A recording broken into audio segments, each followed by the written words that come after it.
శృతి చెయ్యని సిగ్గుల వీణ రేగిందో ఎమ్మో మతిపోయిన ఈ పసికూన ఏం తాళం వేశాడే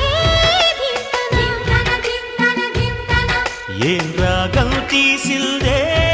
అంగనా మోగిందో ఎమ్మో శృతి చెయ్యని సిగ్గుల వీణ రేగిందో ఎమ్మో మతిపోయిన ఈ పసికూన